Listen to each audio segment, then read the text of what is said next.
Alright, we're back on sports, and I have to say this now. I've been gone for 2 weeks, and it's been a good 2 weeks. As you see, I've been pretty busy. So, before we get started on Eagles football, because I do want to talk about Eagles football and how stupid the fucking fan base is before I even get started on it, man. Don't even... Man.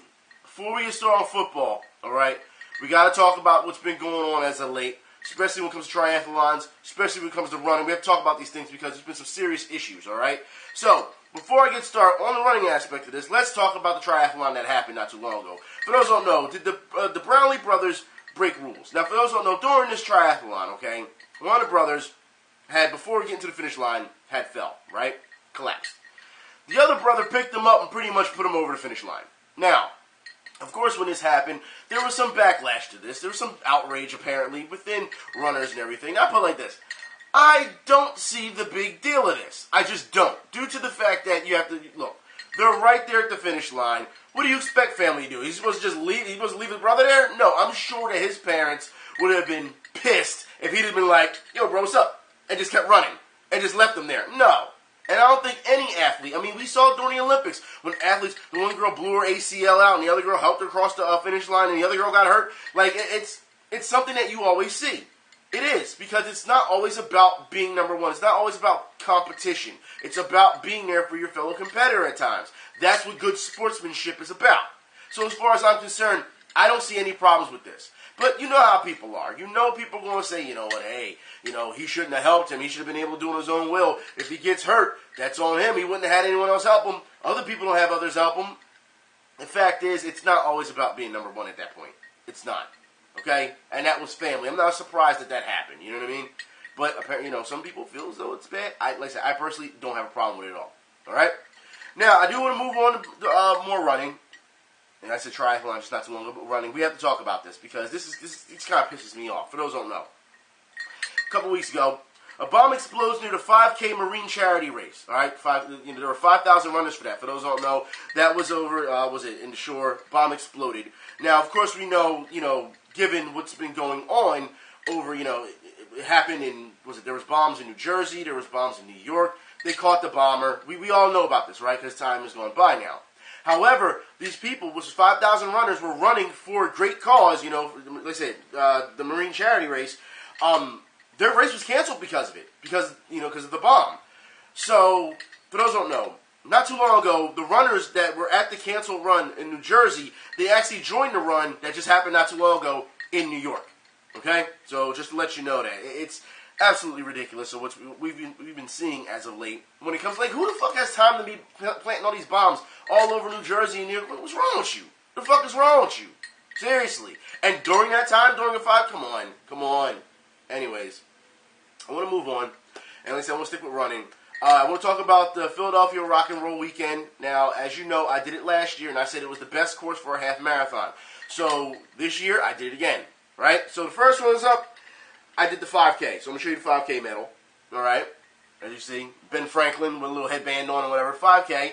That was on Saturday. The 5K medal, all right, 5K was really nice.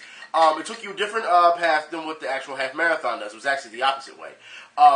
It kept you on the waterfront. Like I said, it's only a 5K. However, it was really nice to be out there during that type of weather, the waterfront with the wind. It did cut a little bit of your breath away, but it's fine. There was a lot of people, a lot of kids out there running, a lot of families out there running, a lot of people pushing the disabled that were running.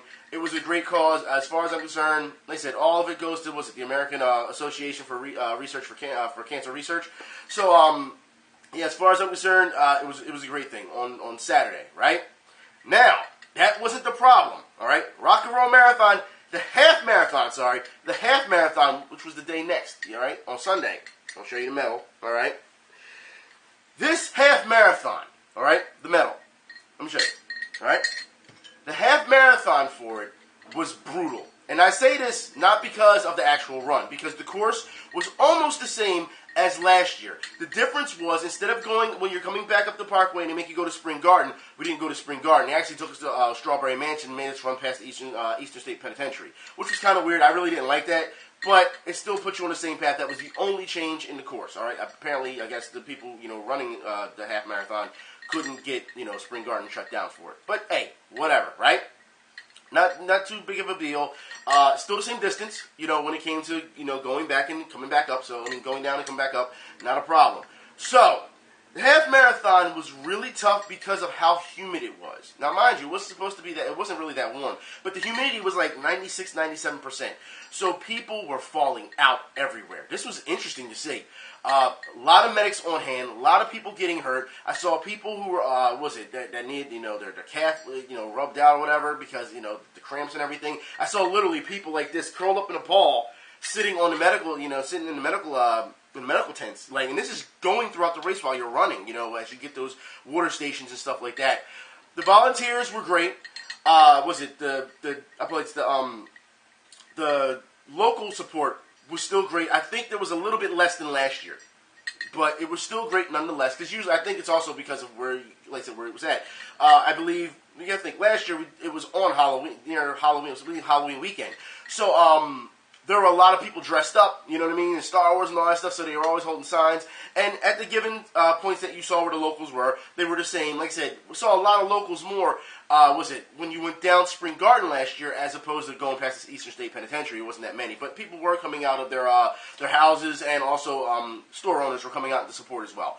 So, that was, like I said, local support was great, but I still think that last year had bigger support. So, the volunteers were great. No complaints whatsoever with the volunteers until the end. I'll talk about that later. But, local support was great. The run itself, easy. I had a problem around the 10K mark. And I say this due to the fact that I was in great stride, I was in great pace, I was doing good. I was running at that pace. I was running, a 2:10 at that pace? Because I had just passed the pace leader who holds up the sign. And then my phone went crazy. And now I had it on my armband, as you put in your ear, earphones, armband, because you listen to music. And the phone just started going crazy. It was going max volume, then it would go down to mute, max volume, go down to mute, and it just kept doing it. So I had to stop. I had to actually pull over to the side and I was like, what's going on? It took me 15 minutes to figure out what the hell was wrong with my phone. So I didn't know what was wrong with it at first. I guess it was just from all the perspiration, all the moisture, because it was so humid that the phone just couldn't handle it in the sleeve. So I had to take the sleeve off, put it in my pocket, put the phone on the other side of my pocket. You know what I mean? It was really weird. I had to reset my phone and everything. By the time I did all this type of stuff, because people were pulling over and asking me, are you okay? This one girl, that's a friend of a friend, she asked me if I was okay. And she was like, I didn't think I was going to catch up to you. She was talking to me. And I was like, yeah, I'm fine. It's just the phone went crazy. And it was just really weird because I had never experienced anything like that before. You know what I mean? It was just weird. So once I figured everything out, I lost my pace and I lost my rhythm. So it took about another 2 miles to get my rhythm back. And then once I got my rhythm back, I was pretty much good to go. I had no problems with, throughout the entire race. I think around near the end of the 13.1 or 13.2, whatever it is, the half marathon, near the end where you have to go up the hill to go up to the art museum, I started feeling that feeling again that I got last time at the Love Run, when it comes to my calf and I start pulling again. So, and I really stretched really good for this one too, so I don't know what it is. I really don't know what it is. That's the second time that's happened now, and it's only noticed when it's happened, it's been around that area. So, that's really weird. But, I finished, half marathon, as you see the medal, but because I did the 5K, and I did the half marathon, RnR Marathon gave me a special medal for a remix challenge. So as you can see, it's a little guitar, all right, and it spins apparently, whatever. But the fact is, they gave me an extra medal. Now, the RnR Marathon is still, I feel, one of the greatest half marathons that is here in Philadelphia. Let me say this now, okay, because after you got all your stuff, well, here's the weird part. Before I got the remix medal, because it was apparently 2 blocks away from the finish line, all right, this is where it gets bad, okay? So you come through the finish line, you get your medal, and you know how, for those who run, you get your bananas, you get your water, you get your chocolate. Like, they had a number of stuff. Bananas, water, chocolate milk.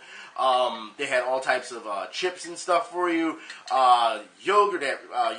They had all types of energy drinks. So, mind you, you have 2 hands, all right?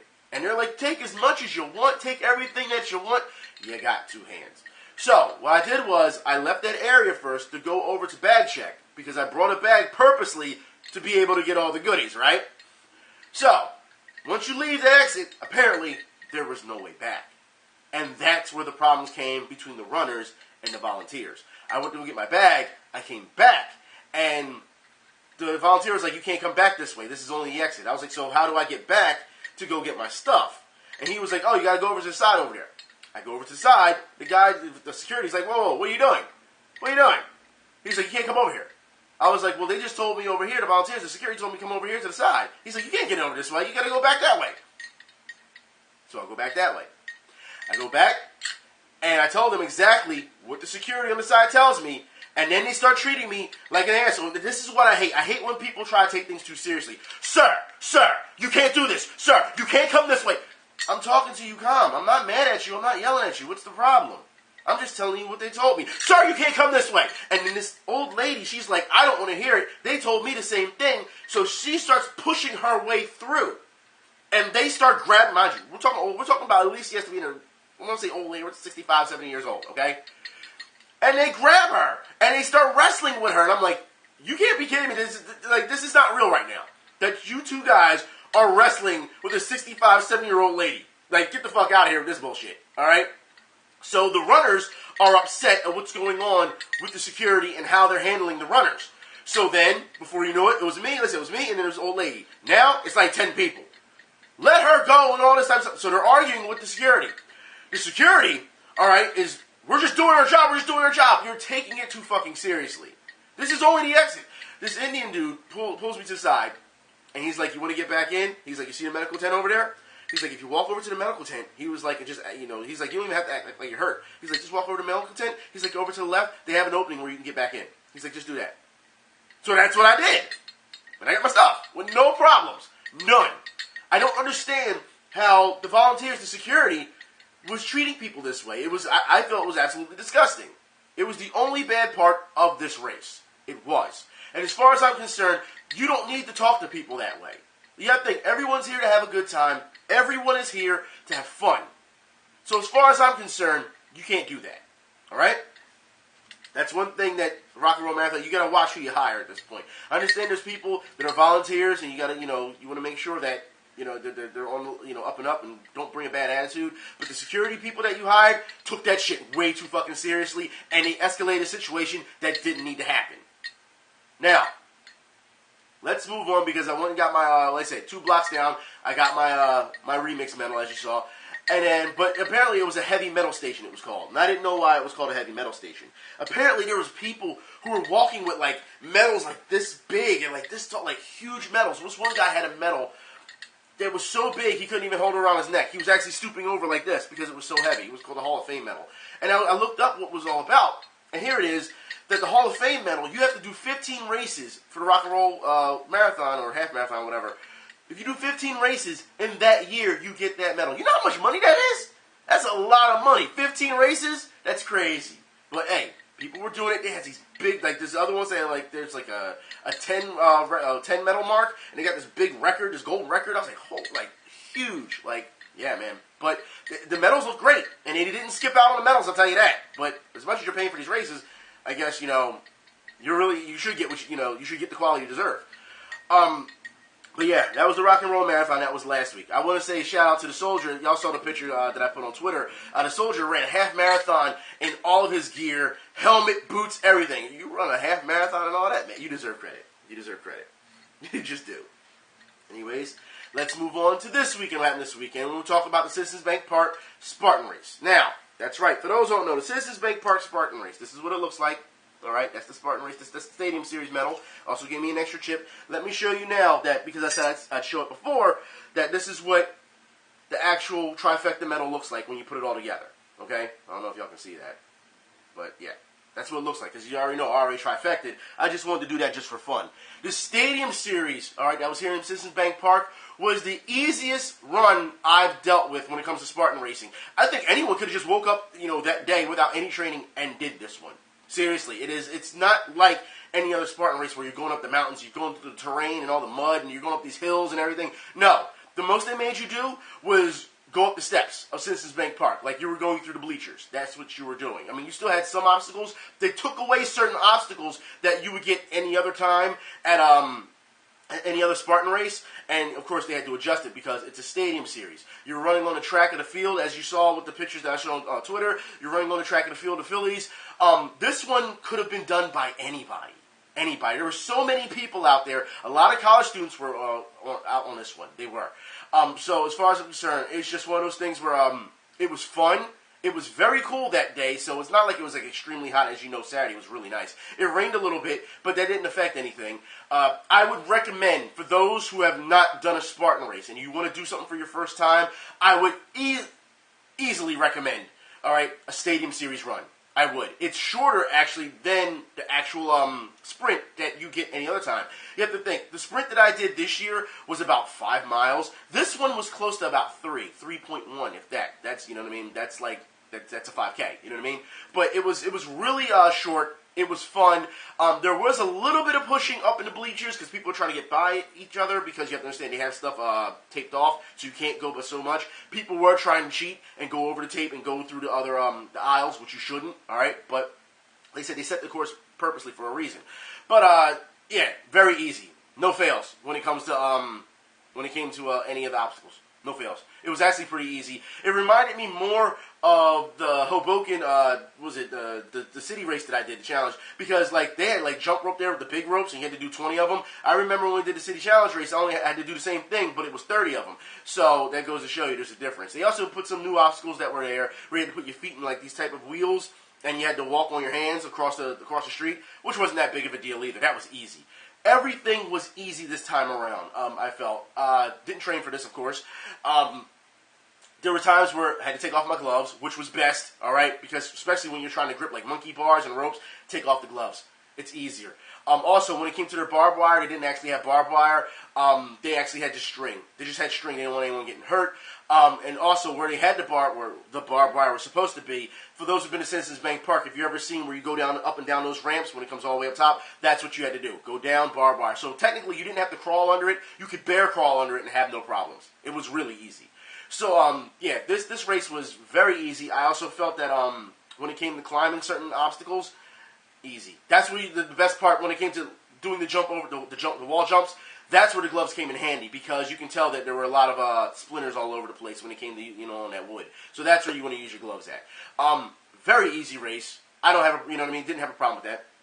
Now let's move on to Sunday, which was weird because I want to talk about the Global Energy 10K. That's right. Now I'll show you this. It's a double medal. All right, double-sided medal. So that's from Bimbo Foods. The Global Energy 10K. I'll show you the back of it. All right, as well. Now it's engraved. It's not flat. All this is engraved.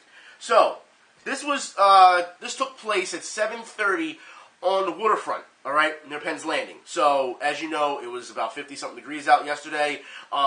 Very chilly, very windy, especially near the waterfront. So it was taking your breath away a lot. So it's kind of tough. I will say that the race did not start on time. It was supposed to start at 7:30. We didn't start till 8. There were no corrals. As you saw with the pictures, it was a very narrow start. So they packed everyone in and was just like, go. That's what they did. Philly Fanatics showed up in the beginning to hype everybody up. Showed up at the beginning, and then at the end they had the Bimbo Bear show up and high-fiving each other at the finish line. As you know, as you saw some of the pictures, the Philadelphia Union were there. They had a number of stuff for families, for kids to kick the soccer ball around and bouncy houses and all that stuff. They made it a great festival type of event, so it was great. However, the course was a little challenging. Now, most of this course was kind of flat. All right. As you know, the Broad Street Run, I had said before, is the flattest course in Philadelphia, and I'll still stick to that, all right? This one has to be close to the second flattest. The Rock and Roll Marathon is very flat as well, but there are times where you have to go up hills or down hills. This one was very flat because all you're doing is running on Delaware Avenue, Columbus Boulevard. You're running, just running up and down it pretty much. You start off, you make the left, you run all the way up almost near Washington Avenue, but then they take you on a bike trail. Here's the problem with the bike trail, because the bike trail is about that big, all right? And what they want you to do is when you run on the bike trail and you're going up and down on this bike trail, and you're on the back street, on the back bike trail, you have to understand that they want you to make a U-turn on the bike trail. Right, so it's already narrow enough where all of us are running in one path. Now you got to worry about the people who are making a U-turn and running back. So people are doing this the entire time, dodging each other, because the people on the way back, it's like dodging on traffic. And that's what it was. It was very tough to get any type of pace because everyone is packed like sardines on that bike trail. You cannot, really accelerate. You just can't. So until you got back to Columbus Boulevard, you weren't doing anything. You were literally, you could have not even ran. You could have walked. You could have power walked and still been in the same pace because that's how many people were there. Now, with that said, once you get back on Columbus Boulevard, you run all the way down to almost the Sugar House Casino, and then you make a U-turn back, and then you come back to you come back to where the river rink, because that's where it started, the river rink. So that's what you do. Now, I will say that I couldn't get any pace really, at least I didn't find my pace, till about mile 5. Didn't get any pace really. So, and let me say this now, volunteers, not enough volunteers. When people are handing out water, as you know, thousands of runners, you've got 2 people per station. 2 people. That's not going to work. You know that's not going to work. All right? So, yeah, there's that. And there wasn't that many trash cans, so runners were throwing their cups on the ground. And, of course, other runners are trying to run and slipping on cups. That was a tough thing, a bad thing also. Yeah, other than that, it wasn't that bad of a run. It was, I'll put this, the medal was quality. Apparently, it broke the Guinness World Record. Was it for how many people were running a singular race at the same time because they held all their global energy runs in different cities at the same time. So they broke a Guinness World Record for doing that. Like I said, it was a good experience. A lot of people were first time runners, which not a problem. But they also didn't know the delicacies of running, you know what I mean, or being, nice to your fellow runner. So if somebody runs to the side, you know not to try and run over them or whatever. They didn't know that there's a pullover lane and a middle run, and they didn't know all that type of stuff, you know what I mean? So you got to really watch yourself, especially in the beginning where it was very congested. You couldn't really run, so I hung back and just waited. I just, let them kill themselves trying to get through. So at the start line, so yeah. Like I said, overall, good run, great scenery. Waterfront, I would recommend this as well. It's a pretty flat race. Just be on your P's and Q's when it comes to running into other runners, actually. That's all you really had to worry about. So, yeah, other than that, like I said, the race was over. Like I said, it was a 10K. The race was over, and I was like, I'm just getting started. Like, I didn't even get to the good part of my set list, my song set list. So I was like, I'm like, it's over already? That's it? I'm ready to run. Like, you know what I mean? So, yeah. Anyways, let's move on to the Philadelphia Eagles. Let's move on. Because as far as I'm concerned, what I've seen these 2 weeks from fans have been nothing but disrespectful. And it's absolutely ridiculous. You've got to be kidding me. Since week 2, all right, that, once again, fans are quitting on this team.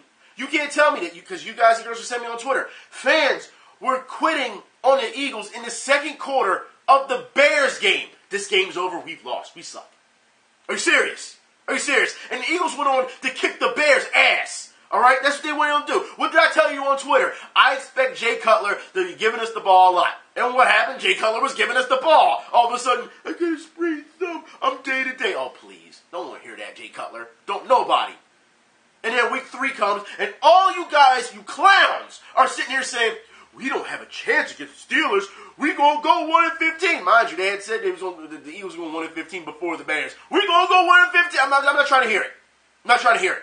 You can't call yourselves fans. Like I said, it's okay to keep things in perspective. But when you overreact to every damn team, seriously, every team that we face, it's absolutely, I can't call you a fan. I can't. You're supposed to back your team, regardless. Yeah, you can say, look, they're going to lose. They're going to lose. We may get destroyed. And we play a certain team, damn, they may railroad us. But for people, like, if anyone has talked to any Steelers fans, and I'm talking about since last season, all right, you knew that their secondary was suspect. You knew that the secondary was in a rebuild. You knew that, because remember the Eagles? Remember when we had certain players on the Eagles, and then they went to Pittsburgh because they were picked up because Chip Kelly got rid of them? Yeah, because their secondary was falling apart. So anyone who thought that the Steelers were going to kill us, and we wouldn't have a fighting chance, obviously you don't know football. Obviously you don't know. Because you can talk to Steelers fans, they will tell you, well, yeah, our secondary is pretty bad. Their defense couldn't get any penetration on us. Wentz is sitting in the pocket with all the time in the damn world, which was expected because the Steelers couldn't do anything. Because if you've been watching the Steelers or talked to Steelers fans, they'd have told you this information. So as far as I'm concerned, yeah, I was very happy that the Eagles went out there and put some boots to asses when it came to the Steelers. It was very nice to see. Held them so damn, it's amazing how much they held them down when it came to the Steelers. And then, Steelers fans, first off, you guys were sending me on Twitter that in Orlando they had turned off the game because it was a blowout. Like, all you guys were sending me all this stuff. Yep, they turned off the game. Yep, they turned off the game. So apparently, if you weren't in Philadelphia, you weren't still seeing the game. Everyone wants to turn it off. The stations had moved on to a different game because the Steelers weren't being competitive. That's what they were saying. It's amazing. But during this time, This is another thing that pisses me off. Once again, I showed you in week 1 how the media, how they try to do Carson Wentz. Well, what's going to be the Eagles' record if Carson Wentz does this? And what did I say? It's week 1. It was week 1, was it second quarter? And you're already asking what the Eagles' record is going to be with Carson Wentz. And I told you, the fuck out of here with that shit, right? Okay, well, week 3 is here, and then the same station, you pull it again, but instead of Carson Wentz, you go and ask, what if Sam Bradford had stayed? Get the fuck out of here with this. As you can see, the media, they have no real questions. It's unoriginal. Like I said, week 1, it's the same question, except replace Carson Wentz with Sam Bradford. That's what Jeff Scaversi of ABC did. Clearly, he doesn't know what he's doing when it comes to sports. This is exactly why I don't watch him anyway. But the fact is, when ABC retweets this, what do you guys think? Who cares? Who cares? The fact is, and what did I say on Twitter? Get the fuck out of here with this. Y'all haven't learned y'all lesson. It's ridiculous. This is how the media tries to bait you. Like I said, when the media doesn't have a story, they go talk to fans, and they wait for your reactions so that they can write a story on your reactions. If you haven't realized that. But for some reason, y'all still do this. Knowing that the media, I understand some of you use the media as a tool because if you overreact, then the media will talk about you. I get it. You're a bunch of attention whores. I get it, okay? But some of you know by now not to feed into this. You know this. It's absolutely ridiculous. Like I said, unoriginal. So let's try and tap into the fans. Let's try and bait the fans so we have a story. That's what it is. So when he gets on the air on ABC, he can talk about it. So he can keep his job. Clearly, he shouldn't keep his job if he don't know what the fuck he's doing. If that's what he has to do in order to keep his job, he's hanging by a thread then.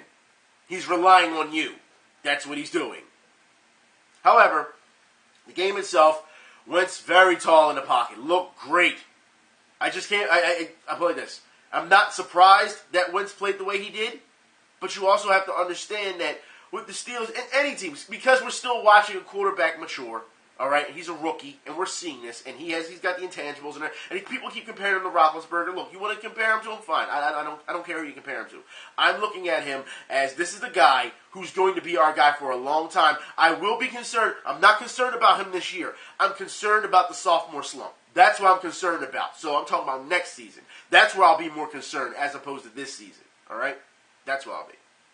But you have to also understand that when it comes to the Eagles, their defense has looked so good. They just have. And once again, the defense is doing their job, but the offense did their job this week. So it's not like it was a low-scoring game. This is what happens when both are in tandem, synergy, when it comes to doing their jobs. So the defense doesn't get too tired defending. You know what I mean? Like I said, if you're defending, and the offense is doing their job, they're going to burn themselves out. Offense does their job, gives them time to rest off the field, we're good. That's why it worked so well yesterday, okay? So for the previous 2 weeks, actually it hasn't been 2 weeks or 3 weeks, I would say the previous offseason, all right? We heard so many people, man, I don't like Doug Peterson. I think he's going to suck as a coach. Man, I don't like the draft of Carson Wentz. Now the same people who said that are saying, Doug Peterson, my boy. Carson Wentz, my boy. Like, it's such bullshit. You know it is. And the thing is, these people say it, and then when they're proven wrong, they never apologize. They never do.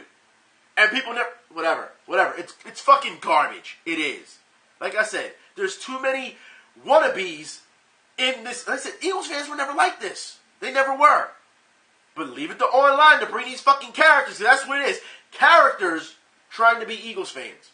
And I see it all over fucking Twitter. It's disgusting. It is. It's fucking disgusting. If you're going to be part of this team, then seriously, be part of the team. Don't give me this shit where you think every time there's a game coming up, every fucking week, they're going to lose, they're going to get killed.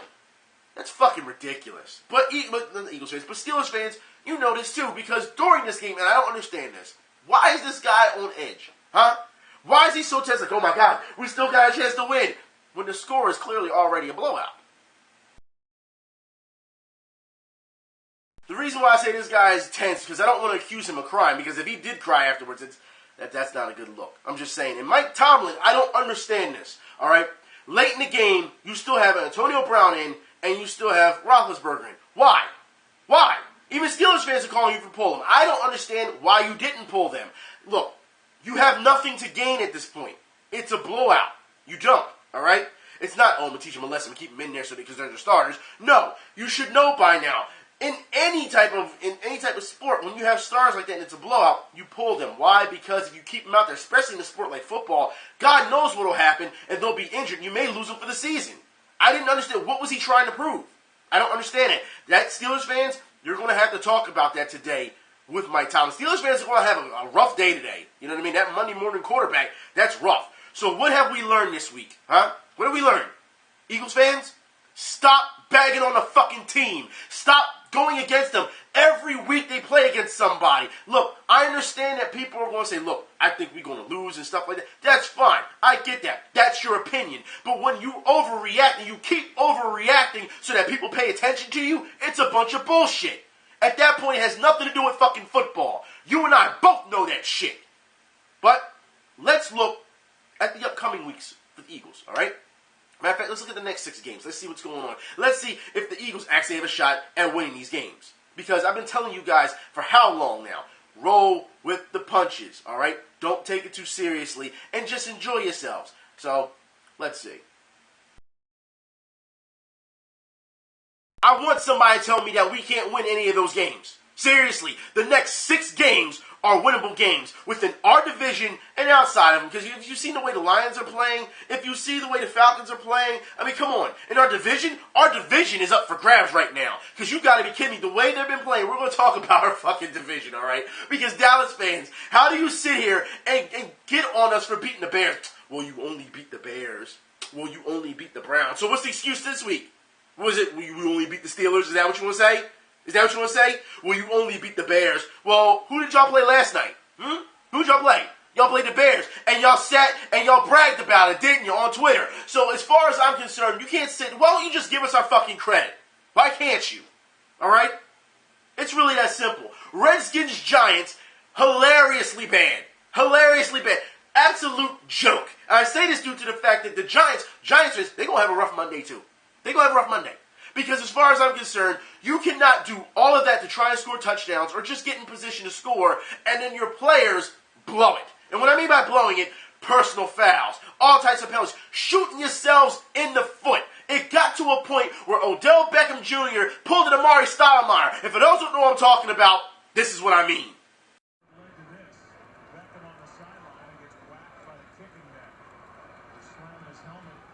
Odell Beckham Jr., master of physics. You've got to be kidding me. You know what? That is a good clip of what the Giants season may be for the rest of the season. Look, you've got to be kidding me that you have players acting like this. It's okay to be frustrated. I get it. You're frustrated. But to act like that, like I said, he pulled Amari. For those who don't remember, all right? When Amari was with the Knicks, and what did he do? He hit the fire. The fire was the fire extinguisher and messed up his hand. You are not going to beat inanimate objects. All right? Why does this always happen in New York? What's up with this? I don't get it. Eli being Eli at the end, clutch Eli, unstoppable Eli, throws an interception. Like, you have to understand that this is the Giants team that we've been seeing as Eagles fans. We've been seeing for years. Now, of course, Giants fans are going to have a difference of opinion, of course, you know. But there's no way you should have dropped that game to the Redskins. The Redskins! All right. Redskins fans, you have every right to be happy. Because, you know what? The Giants' mistakes, you capitalized on. So you have every right to be happy. You can take that win, you can brag about it. You can. It's just an absolute joke how that went down at, near the end of the fourth. So Giants fans, they can't say anything. Giants fans, the Eagles ain't for real. You lost to the Redskins. You barely beat the Dallas Cowboys. All right? Like, if you think about it, the Dallas Cowboys, the Redskins, and the Giants, they're all inconsistent. And it's not even about our win. It's not even about wins and losses at this point. All right. If you look at the play, if you look at the way they're playing throughout 4 quarters of football for 3 weeks, it's very inconsistent. It just is. So as far as I'm concerned, right now the Eagles, we're in pole position. We can take this division. Especially with that schedule coming up. Are you going to tell me that we stop? I don't want to hear it. Get on the wagon, the Wentz wagon, or just leave. How about that? That's how I feel. You've got to be kidding me that anybody, and I mean anybody, those next 6 games, you'll tell me we can't win. We can't win them? We can't win those? We can't. Okay.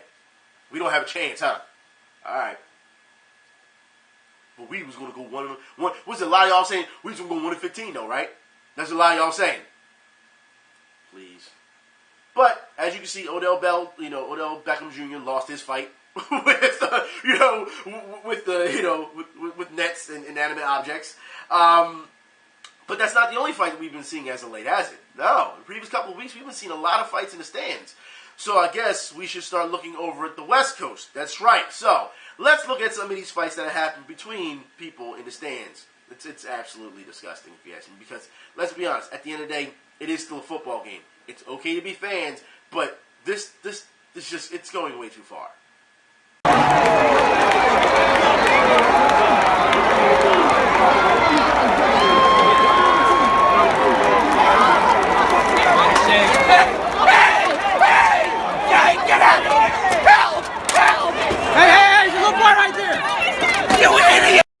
Okay, look, first off, why is old boy standing over top, like he's on his top step? Mind you, the other two dudes are talking to themselves, alright? They talking. They having that conversation, you know what I mean? So if anything's going to happen, it's going to be between them two. And you see this guy just standing there like he going to do some shit. That is where it escalates, alright? Because first off, it don't take two of you for one dude. It don't. So that's the escalation right there. So now the guy has to redirect his commentary towards both of them, all right? And trying to act tough, wherever the case may be, or whatever the situation is. Now he's got to talk to both of them because the way Bull trying to raise up, okay? When he has his back turned, a woman is grabbing him from behind. He don't know what's going on, all right? So he turns and he's like, "Get off me," because you don't know what these guys are going to do, which is understandable. However, it is a woman. Notice he didn't put his hands on anybody until really women came into the situation. Now, the other guy who's freaking out, help my son, or whatever, he's a kid, I get it, but no one's talking to him. No one's messing with that kid. Nobody.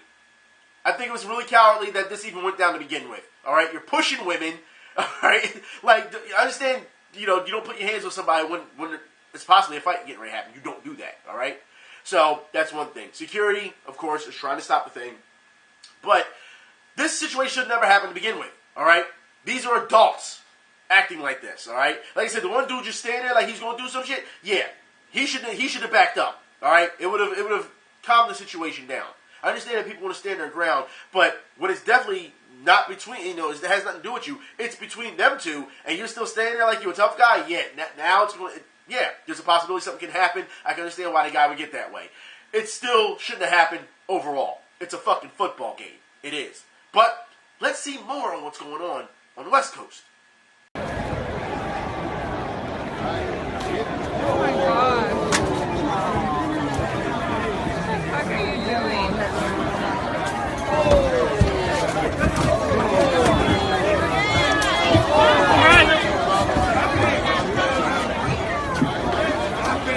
He deserved it. Let him go.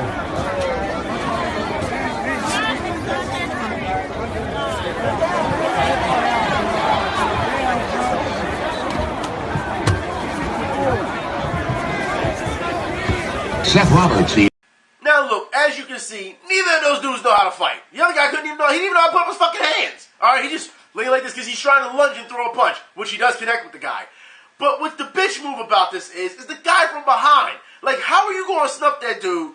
It has nothing to do with it. Like I said, once again, we just talked about this in the last clip, alright? This is why it escalates the situation. You don't know who's behind you, and you can get caught. So when dude was grabbed, he's like, "What's going on? Get off me," because he doesn't know who's behind him.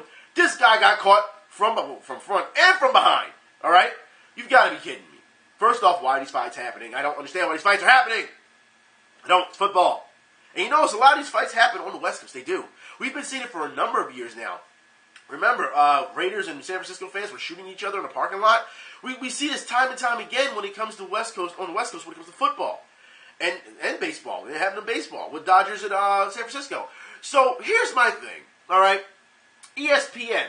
Because if this happened in Philadelphia, y'all would be all over this. I mean, y'all won't even let go of the fact that you feel as though we threw snowballs at Santa Claus. Y'all won't let that go at all. But these dudes is fighting in the stands consistently. Hurting each other consistently. Season after season after season. But y'all gonna act like that don't happen, huh? Y'all gonna act like that don't happen. I don't get it. It's one of those things, once again, it's a double standard. And it makes Philly look worse than what it really is when something does happen. Because if, like I said, all it takes is one fight and someone records it, that's all it takes. Or it could be some drunk guy, not even fighting with anyone. All you gotta do is flip somebody off, a player off. Oh, there goes Philly, that's how they are. But these dudes can fight in the stands, and it's fine.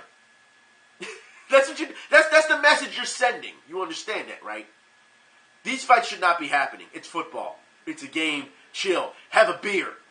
You disagree? Okay, whatever. Disagree. It doesn't mean that you need to punch the guy, and then your friend, which is a bitch move because you can't defend yourself, all right, your friend got to come along and help you knock the guy out. Get the fuck out of here with this old bullshit, man. Or sometimes it's not even a friend that helps you knock him out. A random stranger who just wants to get into it because he sees the heat of everything. He wants to get into it. Like, it's fucking ridiculous. It is. As far as I'm concerned, like I said, it shouldn't be happening. It's a football game. Enjoy it. You paid all that money to what? Get into a fight? You paid all that money to get into a fight. You paid all that money to sit and argue with people. No. If that's what y'all go to do, then y'all really have not played, like, I guess y'all have never played football in your life, huh? Y'all have never witnessed football in your life. Like, for those who understand, there are people who have played football, and there are people who only witness football. So, if you're paying and you're going there to curse a bunch of people out who are rival fans, then there's something fucking wrong with you. That's not how the way to go about it. I can tell you right now, you can ask anybody. You go to a Phillies-Mets game. What's up, Mets? Y'all suck, but what's up?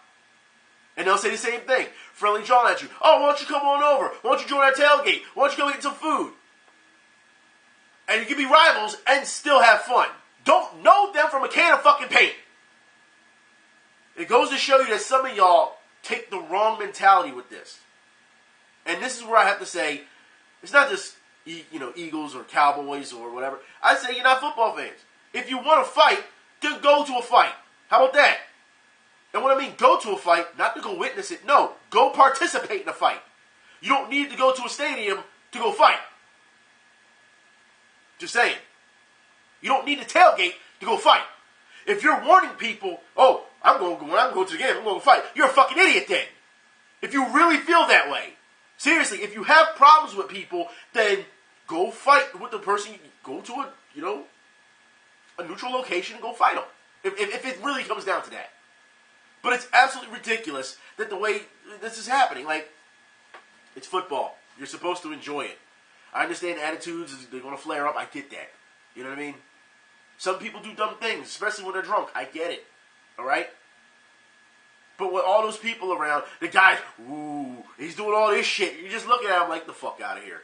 If you don't get the fuck out of my face, that old bullshit, and he knocks your glasses off, so then you do the, you gotta slump up like this. The fuck is that? The fuck is that? Stupid. Fucking stupid. And some of you who advocate this shit are fucking stupid.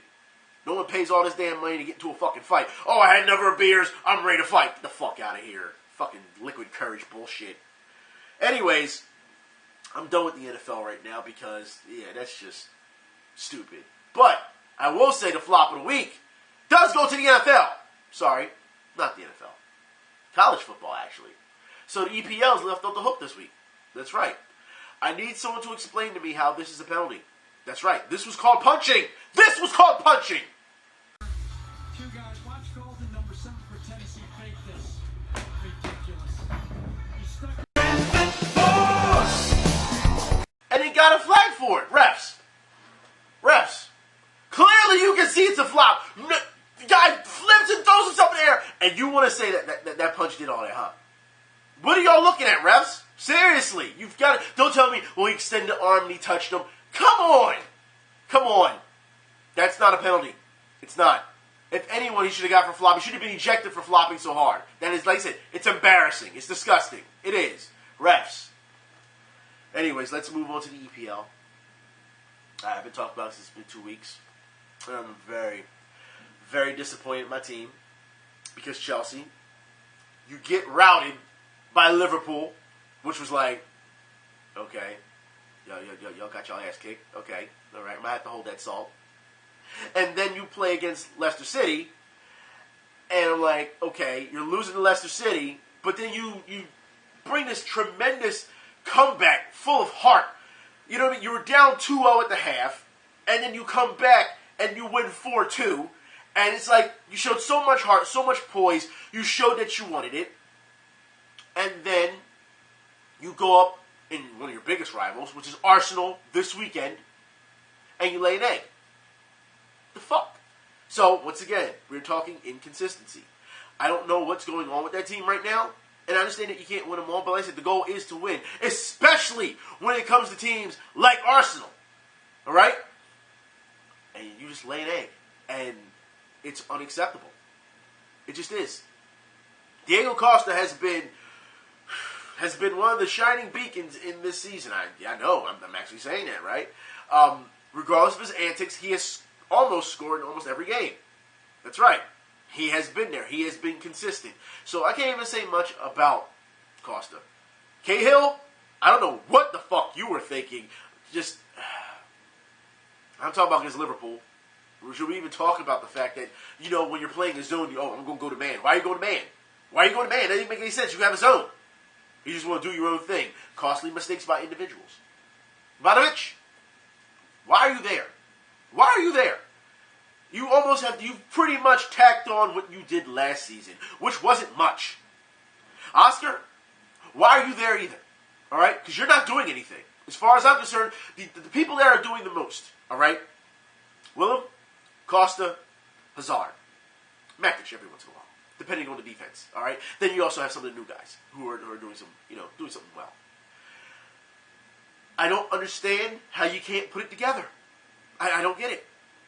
It's almost October. I need you to beat Manchester United. I need you to beat Jose Mourinho. You understand this, right? I say this, you have to understand. I say this because for those who don't know, all right, Man U had lost a number of games. And it was hilarious to watch after Jose Mourinho had said, they were the best. They're going to win everything this season, right? So before they played Leicester City, who seems to be somewhat on decline, all right, after what we've seen, Jose Mourinho, I want to make sure I talk about this. Jose Mourinho calls out Man U players and questions their mental toughness. I'll link in the info bars, but all stuff I've been talking about is linked in the info bar. Jose Mourinho is already up to his old tricks, if you haven't realized this, all right? Man U fans, all right? Every time he starts losing a couple in a row, he questions the players' mental toughness. You saw it last season when he did it with Chelsea. When he lost a couple in a row, he automatically went after him. Now he's doing it with your football club. This guy, and I hate to use this word, but he is a fucking cancer. He is. He's just going to keep calling him out. And of course, when he called him out, of course, the next game they won. They beat Leicester City. Was it 4-0 or something like that? They beat them. And then Jose Mourinho had nothing to say after that, right? He had nothing to say after that. You notice he's almost like an overreacting fan. When you're losing, oh, y'all suck, blah, blah, blah. When you're winning, oh, you're the greatest thing ever. If you noticed, that's how he is.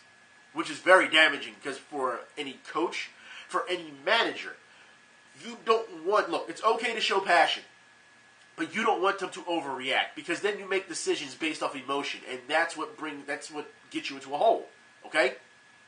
So, we see this all the time in basketball and football. No difference, okay? When you are the manager of a team and you act this way, it reflects on your team. It reflects on your players. It reflects on the rest of your staff. I mean, let's be honest here. We're not going to forget what he did with the medical staff over in Chelsea. We're not going to forget that. But you have to understand that Jose Mourinho is a very his ego kills him every time. And of course, if his plan doesn't go to his vision, then it must be someone else's fault. So it's the players' fault.